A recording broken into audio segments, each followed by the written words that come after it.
Good morning guys! So sa araw ngayon ay samahan niyo ako sa aking little bit activities. So ngayon nga guys ay mag-harvest kami ngayon ng tawag doon burlap dito sa Switzerland. Yung parang damo siya guys, parang ano siya gulay, ay ano siya sa labas, parang ano lang siya damo yung mga leaves, pero ano yan siya guys, ginugulay, parang ano yan siya, ah, dahon ng sibuyas ganun. So tara guys, samahan nyo ako ngayon sa araw ngayon.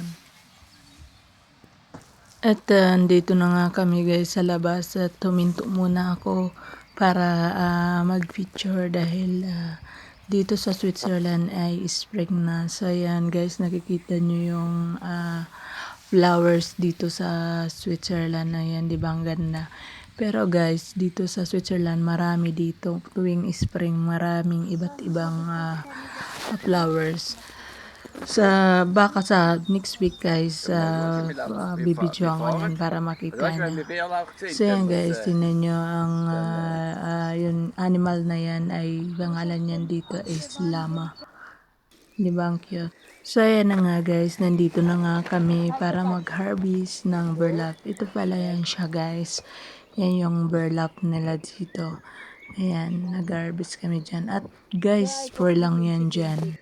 Ang mga taga Switzerland dito na Pinay or mga sa bagay, yung mga foreigner, hindi naman nila alam nito eh. So ayan na. Guys, kagandahan dito is free. Free lang yan siya guys, kaya pwede kayo dyan pumunta. Dito lang yan sa Switzerland, dito malapit sa Frauenfeld. This is movie.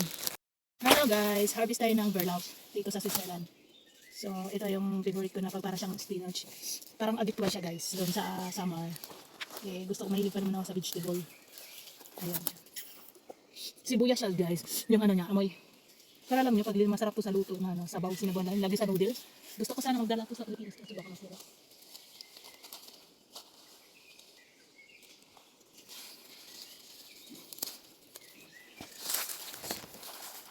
I'm afraid they have a snake.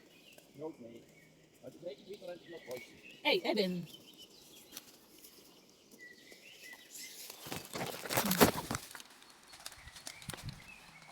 What's coming? Tingnan nyo guys, at napakadami, di ba? So yung mga kasama ko, bali 3 kami dyan, kumukuha ng burlap. Nag-harvest kami dito ng burlap. Ayan. Ang sarap nito guys, pag binuto nyo parang kangkong. Harvest time. Sibuyas. Sibuyas siya. Sarap. Ito yung mga kasama ko.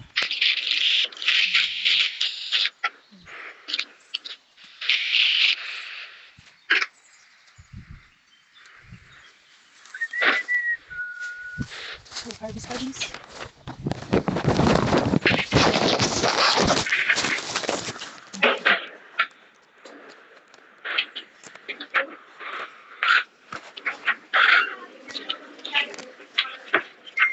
So yan guys, ang dami na namin dyan na harvest. So ayan yung kasama ko at yung isa naman ay dun siya sa kabila. At medyo mahirap dyan guys, itabi yung cellphone dahil medyo mataas. So yan guys, ayan yan. At tuwing nag-harvest ako dyan guys, at napapalawa ako dahil nga ang ano niya smell is sibuyas talaga siya guys. At ang sarap ng ano yan. Malambot siya guys. So, malambot. Sarap parang spinach.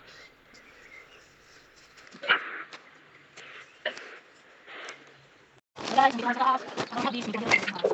Hindi ko masarap nilagay kasi mga pinagawin.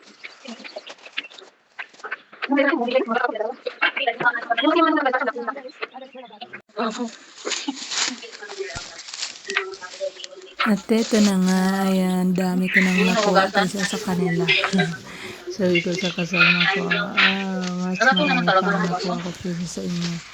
tingnan nyo naman guys, at pag nagkukuha ko ng mga dahon ay syempre So, ayan. parang ano lang Wala yan, namin. Tara na, let's parang go. nag-aararo ng baboy damo. Dito. So yan guys, at kami ay pauwi na, at ang kasama ko ay nandun pa sila, Saan natin kasama ko? dahil lang babagal nila. Ako talaga guys, laki talaga ako ng bundok, kaya ayan, mabilis talaga ako. Malaki ako ng farm, kaya mabilis ako kumuha ng mga ganun.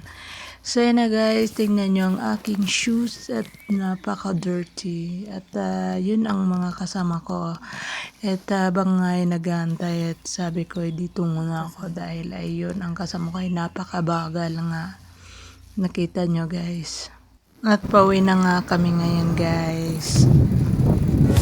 Through every road I found you near. Each scar I carry shows it's true. With you my doubts just disappear. And every fear is lost with you. Stay with me through night and day. Guide my heart, don't walk away. When the dark clouds At malapit na nga kami dito sa bahay, at may nakita ko ditong flowers guys. Ayan. Ayan na siya guys, at napakaganda niya, at iba't ibang mga flowers. Tingnan nyo guys, diba ang ganda, dahil spring dito, at ang ganda din ng weather ngayon. So ayan guys, nandito na. At bago syempre i-dry, at hugasan muna dyan dahil kailangan hugasan. At ayan, ito pala yung trinay ko muna lutuin tong maliit. At naluang ko siya dyan ng paan ng manok guys. At ayan, masarap siya. So, yun lang guys. Thank you for watching, and see you in my next